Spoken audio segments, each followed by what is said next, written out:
Hello everyone, I am Dr. Richa Dubey this side and I welcome you all in my class E-Science Kaksha. So friends, I hope you all are doing well. So let's start with today's video. तो friends आज हम लोग पढ़ेंगे micro organisms friend and फो का part 2, जिसमें हमने लिया है हमारा कंटेंट जो है, हमारा टॉपिक जो है वो है बेनिफिशियल माइक्रो ऑर्गेनिजम्स।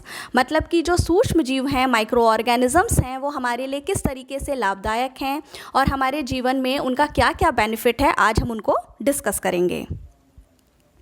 हमारे जो कंटेंट्स हैं, जो टॉपिक आज हम अपने वीडियो में लेने जा रहे हैं वो है, पहला है माइक्रो ऑर्गेनिजम्स एंड अस और दूसरा है बेनिफिशियल माइक्रो ऑर्गेनिजम्स, जिसमें हम bacteria, fungi, algae, protozoa, virus के बेनिफिट्स को डिस्कस करेंगे।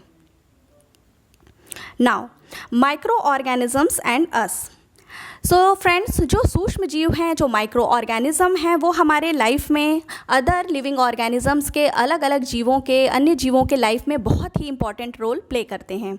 चाहे वो ह्यूमन बीइंग हो, चाहे वो एनिमल हो, चाहे वो प्लांट्स हों, सबकी लाइफ में उनका रोल बहुत ही इम्पॉर्टेंट है।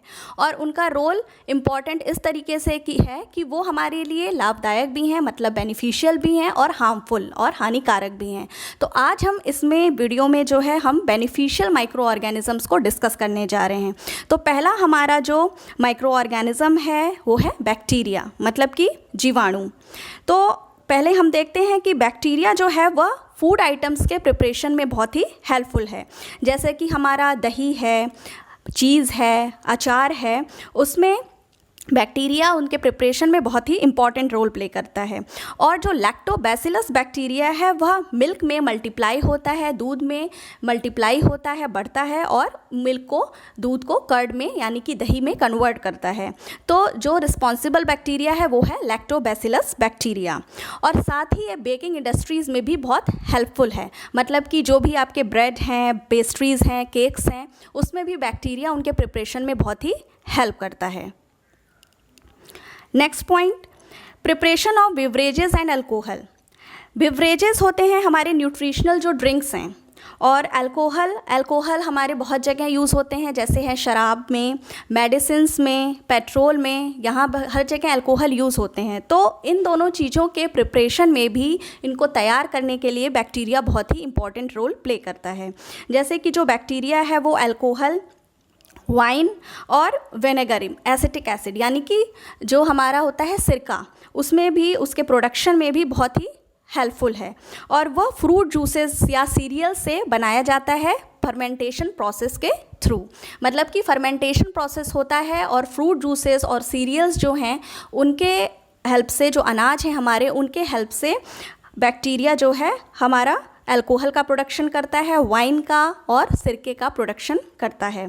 और साथ ही और भी अलग अलग न्यूट्रिशनल ड्रिंक्स हैं, जो बेवरेजेस हैं, वो मिल्क और फ्रूट यानी कि दूध और फलों के फर्मेंटेशन प्रोसेस से भी बनते हैं। तो मतलब जो बैक्टीरिया हैं वो फर्मेंटेशन प्रोसेस करते हैं और हमें मिल्क और फ्रूट के जो फर्मेंटेशन प्रोसेस जिनमें होता है, और वो हमको बहुत सारे विभिन्न प्रकार के डिफरेंट टाइप ऑफ वेराइटीज़ के बेवरेजेस का प्रोडक्शन करते हैं। तो आइए पहले हम समझते हैं कि फर्मेंटेशन प्रोसेस क्या है। तो फर्मेंटेशन प्रोसेस वो प्रोसेस है जिसमें शुगर जो है अल्कोहल में कन्वर्ट हो जाता है और बैक्टीरिया की हेल्प से। तो उस प्रोसेस को कहते हैं फर्मेंटेशन प्रोसेस। मतलब बैक्टीरिया इज़ हेल्पफुल हेयर, मतलब बैक्टीरिया हेल्प कर रहा है शुगर को अल्कोहल में कन्वर्ट करने के लिए, और इस प्रोसेस को हम फर्मेंटेशन प्रोसेस कहते हैं। अब हमारा थर्ड पॉइंट है डिकम्पोजिशन ऑफ डेड मैटर।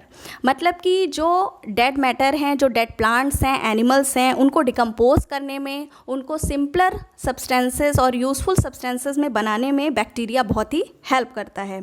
और इससे क्या होता है कि जो भी हार्मफुल सब्सटेंस होते हैं, जो फाउल स्मेलिंग यानी कि जिसमें से बहुत बदबू आती है, गंदी स्मेल के जो हमारे सब्सटेंस होते हैं, उनको डिग्रेड करता है, उनको डिकम्पोज करके उन्हें सिंपल और यूज़फुल सब्सटेंस में बैक्टीरिया कन्वर्ट करता है। और इनडायरेक्ट वे में वो हमारा जो इन्वायरमेंट है उसको भी क्लीन करता है। फिर हमारा चौथा पॉइंट आता है नाइट्रोजन फिक्सेशन।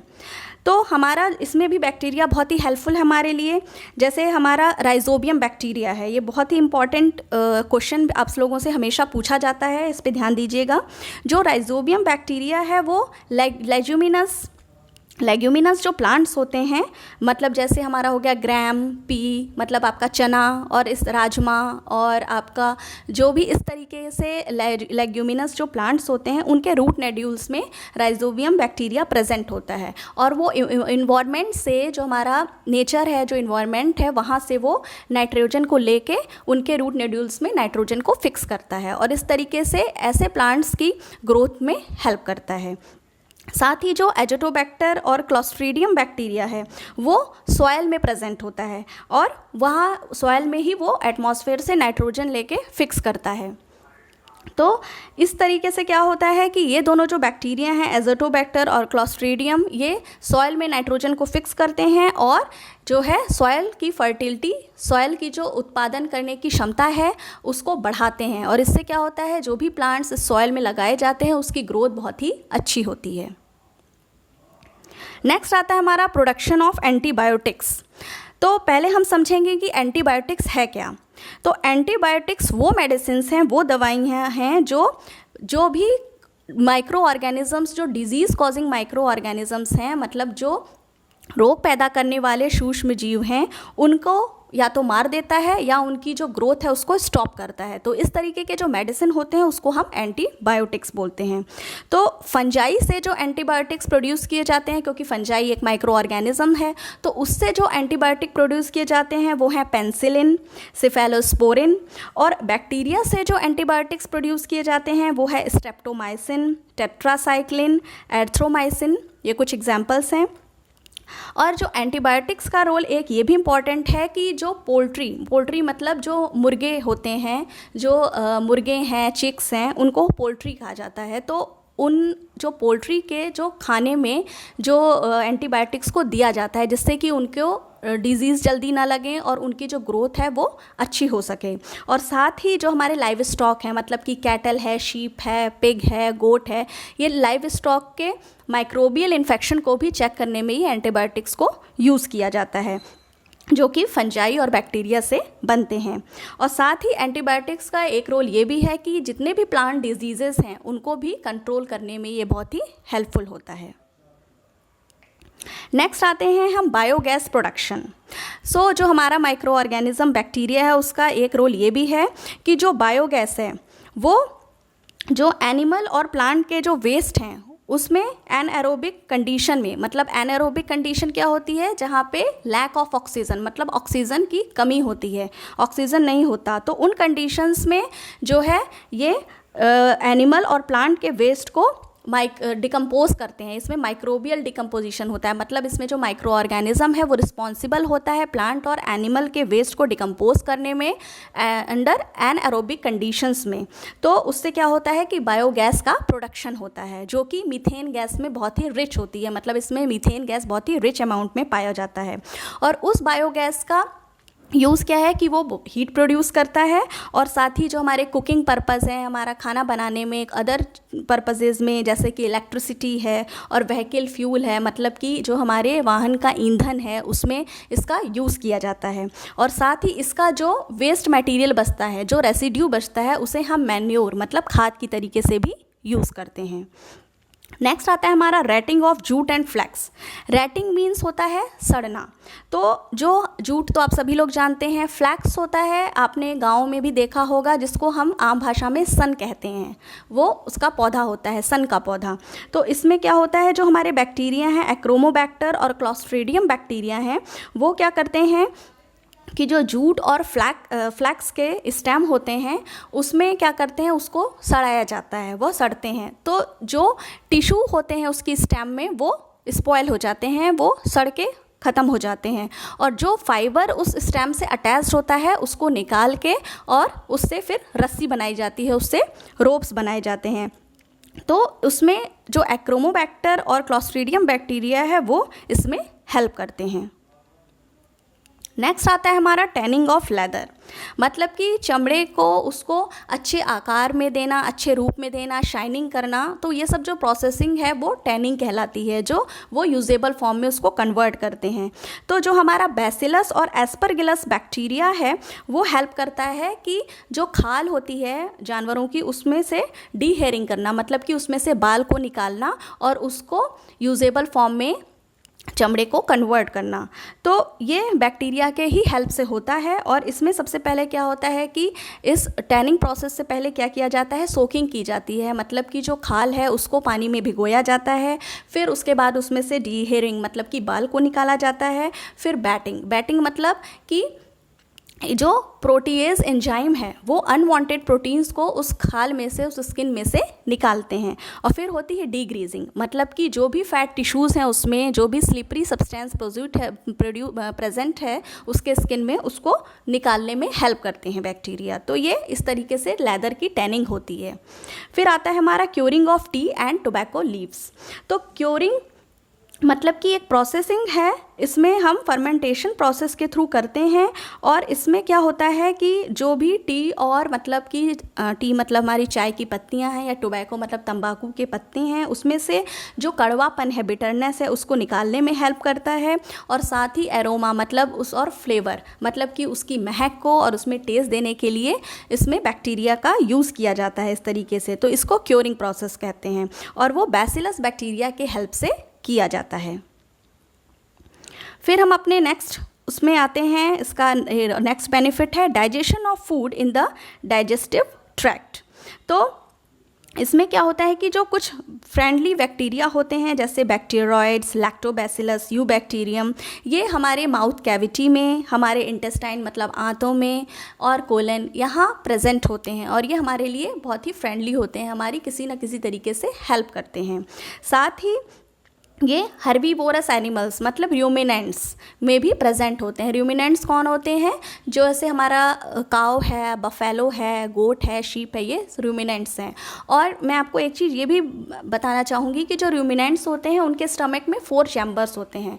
तो उसमें जो एक चैम्बर होता है उसमें ये बैक्टीरिया प्रेजेंट रहते हैं और ये डाइजेशन प्रोसेस में हेल्प करते हैं। ये सेल्यूलोज का डाइजेशन करते हैं, जो फाइब्रस मटेरियल होता है उसका डाइजेशन करते हैं और उसको कार्बोहाइड्रेट में कन्वर्ट करते हैं।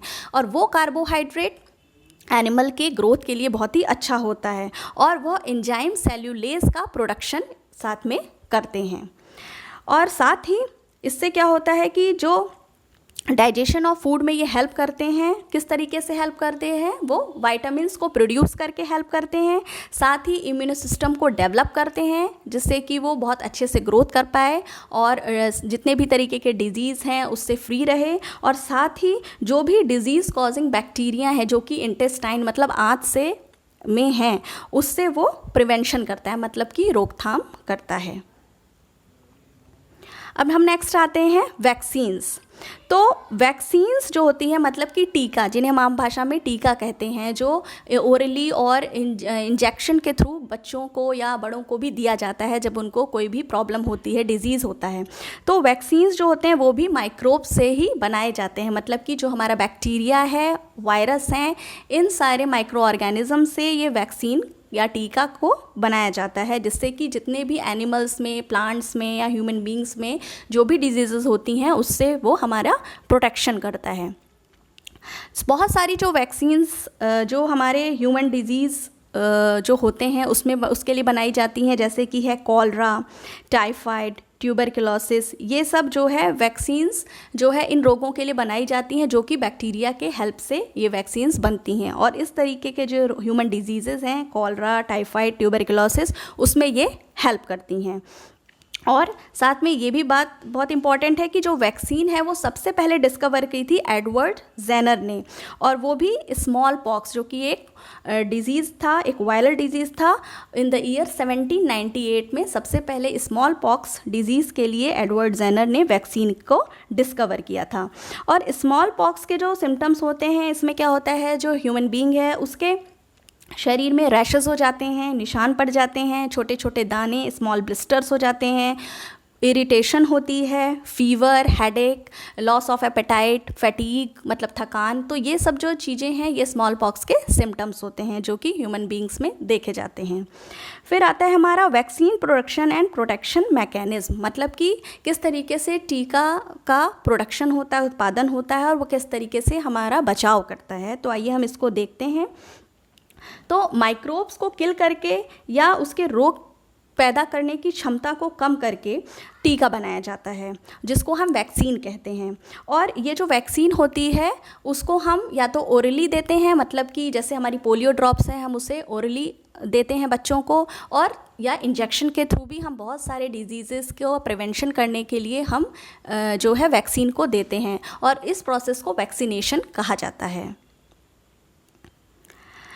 फिर ये भी बात जाननी ज़रूरी है कि जब वैक्सीनेशन हो जाता है, टीकाकरण हो जाता है, तो हमारी जो बॉडी होती है वो एंटीबॉडीज़ डेवलप करती है। और एंटीबॉडीज़ क्यों डेवलप करती है? क्योंकि जो हमारे बॉडी में फ्यूचर इन्फेक्शन अगर होने वाला हो, कोई डिजीज़ कॉजिंग माइक्रो ऑर्गेनिज्म कोई फ्यूचर इन्फेक्शन करने वाला हो, तो उससे एंटीबॉडीज़ हमारी बॉडी को प्रोटेक्ट करती है, और इस तरीके से वैक्सीन अपना काम करता है। और साथ ही बहुत सारी वैक्सीन्स हैं जो हमें बचपन में लगा दी जाती हैं, चाइल्डहुड एज में लगा दी जाती हैं, जैसे कि है मिज़ल्स क्या होता है? मिज़ल्स में जो पर्टिकुलर पर्सन होता है उसको muscle pain, fever, loss of appetite, running nose, skin rashes, headache, diarrhoea, dry cough, इस तरीके के सिम्टम्स होते हैं। और मम्स जो है सलाइवा, मतलब कि लार के थ्रू फैलता है। तो इसमें क्या होता है? सैलाइवरी ग्लैंड्स जो होती हैं वो इन्फेक्टेड होती हैं, उसमें बहुत पेन होता है, headache, fatigue, loss of apatite, इस तरीके के सिम्टम्स होते हैं। कॉलरा एक सीवियर डायरिया का केस है जिसमें कि बहुत ही ज़्यादा डिहाइड्रेशन हो जाता है बॉडी में पर्सन के। पोलियो में लॉस ऑफ मसल है, मसल वीकनेस है, फटीग है, फीवर, हेडेक। तो आप ये सब देखते हैं, ये पोलियो के सिम्टम्स हैं। जैपनीज़ इंसेफेलाइटिस एक वायरल डिजीज़ है जो कि जिसमें क्या होता है? मॉस्किटो बाइट्स यानी कि मच्छर के काटने से फैलती है। तो इस तरीके के जो ये सारे डिजीज़ हैं, इनके लिए जो वैक्सीन है वो ज़्यादातर चाइल्डहुड के एज में ही दे दी जाती हैं, बचपन में ही दे दी जाती हैं, जो कि बैक्टीरिया से बनती हैं। और एक इम्पॉर्टेंट बात ये भी है कि ये जो एंटीबॉडीज़ हैं, जैसे कोई पर्सन है उसको इन्फेक्शन हो गया और फिर वो ठीक हो गया है, तो ये जो एंटीबॉडीज़ हैं ये उसके ब्लड में प्रेजेंट रहती हैं, क्योंकि अगर आने वाले समय में अगर सेम जो डिज़ीज़ जिस माइक्रोब से उसको जो डिज़ीज़ हुआ है, अगर उसके आने वाली लाइफ में सेम डिज़ीज़ उसको होता है तो एंटीबॉडीज़ उससे हेल्प करती हैं।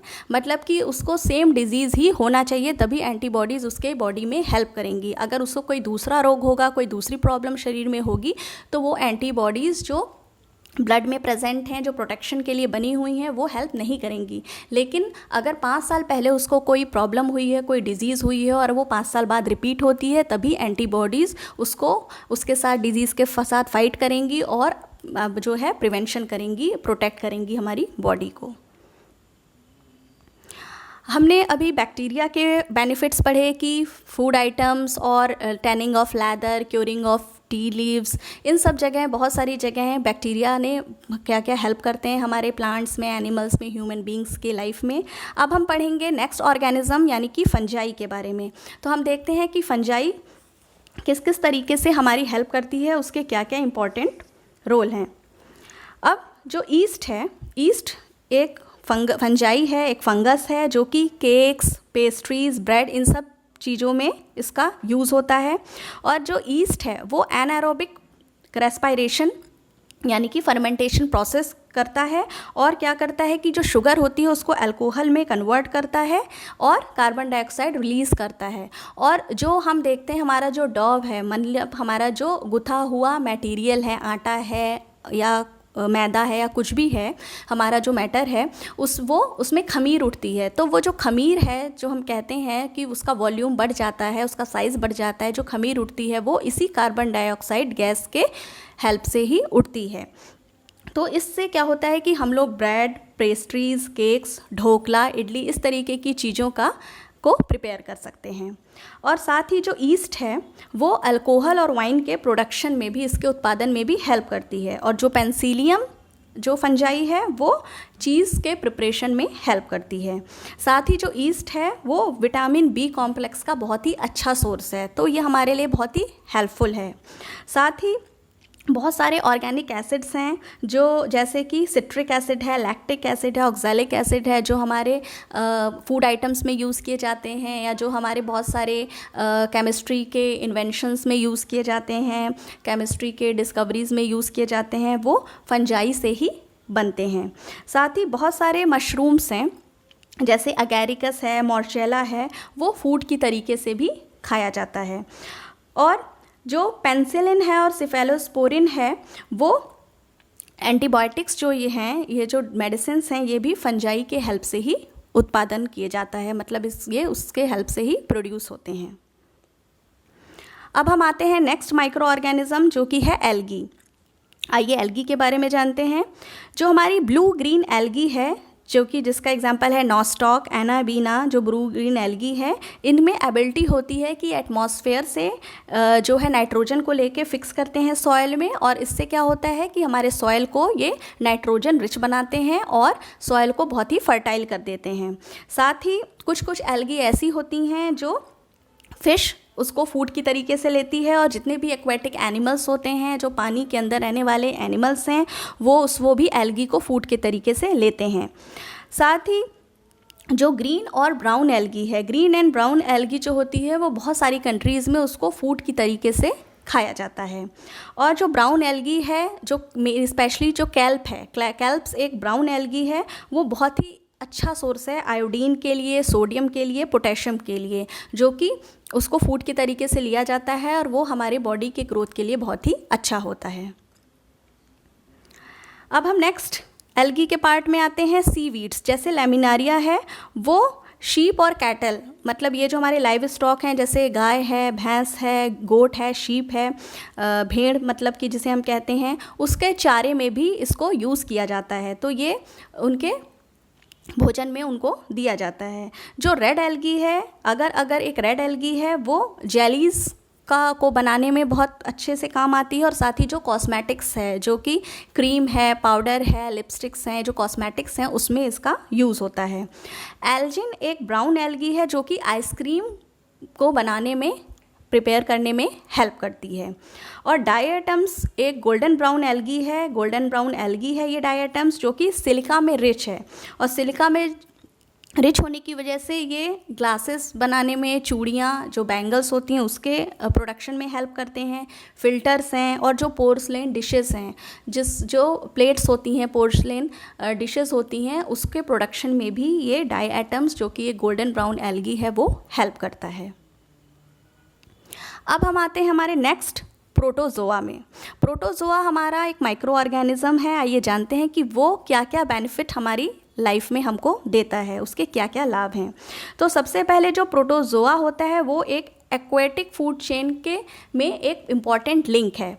क्योंकि एक्वेटिक फूड चेन में वो इम्पॉर्टेंट लिंक इसलिए है कि वो एल्गी के द्वारा खाया जाता है, और उसके बाद वो एल्गी जो होती है वो लार्जर एक्वेटिक जो ऑर्गेनिजम्स होते हैं, मतलब जो और बड़े साइज़ के बड़े बड़े जो एक्वेटिक पानी में रहने वाले एनिमल्स होते हैं, उनके द्वारा वो एल्गी खा ली जाती है। तो इस तरीके से जो एक्वेटिक फूड चेन है वो बहुत ही अच्छी तरीके से बैलेंस रहता है, और साथ ही प्रोटोजोआ उसमें बहुत ही इम्पॉर्टेंट एक लिंक है, वो अपना बहुत ही इम्पॉर्टेंट रोल प्ले करता है।